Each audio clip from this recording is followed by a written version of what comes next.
Gotham city से। ये एक ऐसा शहर है जो दो हिस्सों में बट चुका है। एक तरफ है बेहिसाब अमीर लोग जो ऊंचे महलों में रहते हैं और दूसरी तरफ है निचले तबके के गरीब लोग जिनको देखना भी अमीर पसंद नहीं करते हैं। इसी घुटन भरे माहौल में रहता है हमारा main character Arthur Fleck. Arthur एक छोटी सी एजेंसी में क्लाउन जोकर का काम करता है। वो दुकानों के बाहर या बच्चों के सामने नाच कर थोड़े बहुत पैसे कमाता है ताकि अपना और अपनी माँ का पेट पाल सके। एक दिन ऑर्थर एक म्यूजिक स्टोर के बाहर क्लाउन बनकर एक बड़ा साइन बोर्ड घुमा रहा होता है। तभी कुछ आवारा लड़के अचानक का बोर्ड छीनकर बाहर निकलते हैं। ऑर्थर इनके पीछे भागता है। एक अंधेरी गली में वो लड़के उसे घेर लेते हैं। वो बेरहमी से उस बेबस इंसान को लातों और मुक्कों से मारते हैं और इसके सारे ख्वाब उस कचरे के ढेर में रोल देते हैं। ऑर्थर वहाँ घंटों दर्द से कराहता है पर कोई उसकी मदद को नहीं आता। ऑर्थर अपनी बीमार माँ पेनी फ्लैग के साथ एक खस्ता हाल पुराने अपार्टमेंट में रहता है। उसकी माँ हर वक्त सिर्फ एक ही उम्मीद में जीती है कि गौतम का सबसे अमीर आदमी थॉमस वैन उनकी इस हालत को बदल देगा, क्योंकि वो पहले उनके यहाँ काम करती थी। ऑर्थर का सिर्फ एक ही सहारा है, रात को चलने वाला मरी फ्रैंकलिन का कॉमेडी शो।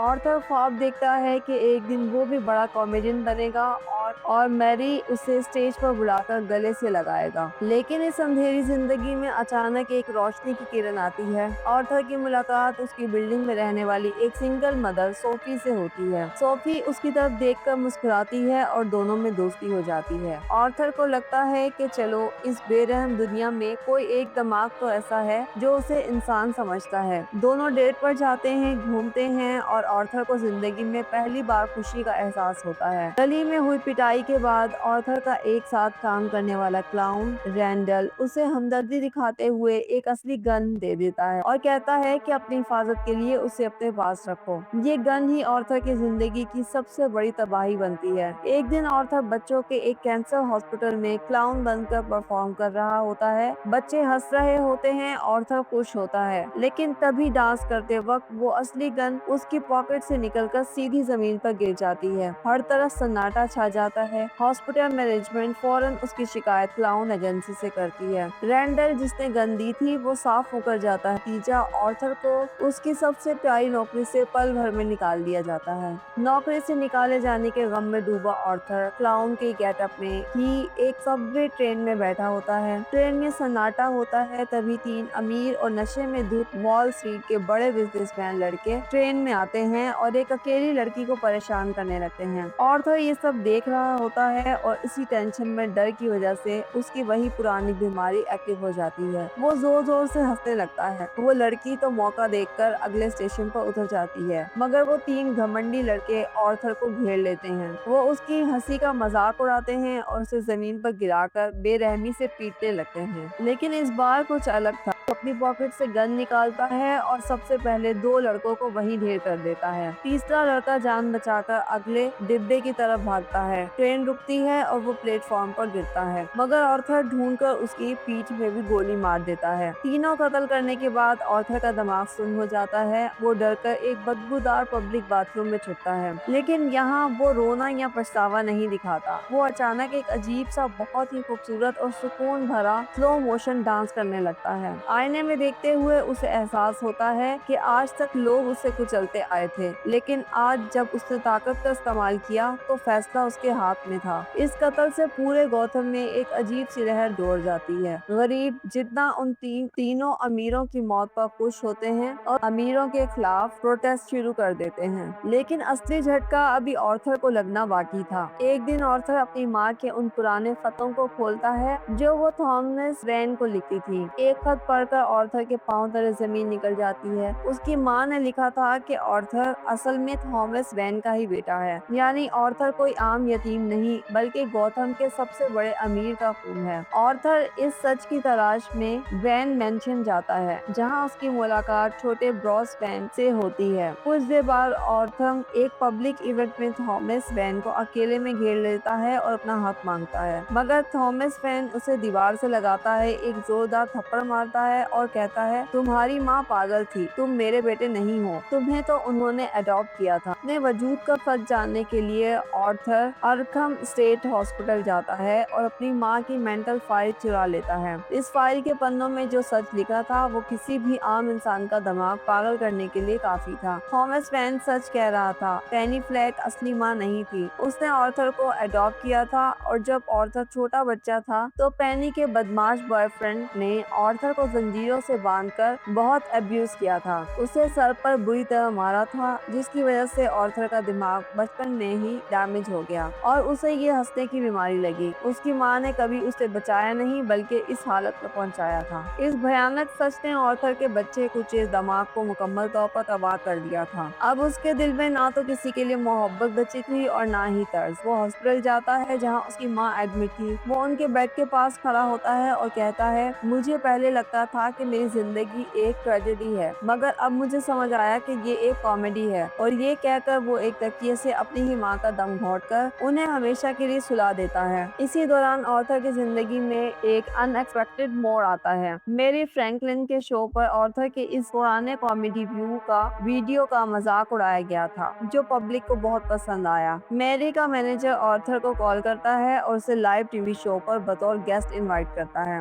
आर्थर अपने घर में तैयारी शुरू करता है। वो अपने बालों को ग्रीन कलर करता है, फेस पर सफेद, लाल और नीला पेंट लगाता है और एक ब्राइट सूट पहनता है। अब वो आर्थर फ्लैक नहीं रहा, वो अब मुकम्मल तौर पर दी जोकर बन चुका है। शो पर निकलने से पहले उसके पुराने साथ काम करने वाले दोस्त रैंडल और गैरी उसके घर आते हैं हमदर्दी जताने। जोकर बिना किसी हिचकिचाहट के रैंडल की आंख में कैंची घोंप देता है और उसका सर दीवार पर मार मार कर उसे कत्ल कर देता है, क्योंकि रैंडल ने उसे धोखा दिया था। लेकिन वो गैरी को छोड़ देता है क्योंकि गैरी ने हमेशा उससे तमीज से बात की थी। उसके बाद जोकर नाचते हुए पूरे कॉन्फिडेंस के साथ उन मशहूर शहर की सीढ़ियों से नीचे उतरता है। वो अब आजाद है, उसे किसी का डर नहीं है। वो मैरी फ्रैंकलिन के लाइव सेट पर पहुंचता है। लाइव टेलीविजन पर हजारों लोग उसे देख रहे हैं। मैरी उससे बातचीत शुरू करता है। जोकर वहाँ खुलेआम कबूल करता है कि सबवे ट्रेन में उन तीनों लड़कों को किसी और ने नहीं बल्कि उसी ने मारा था। मैरी और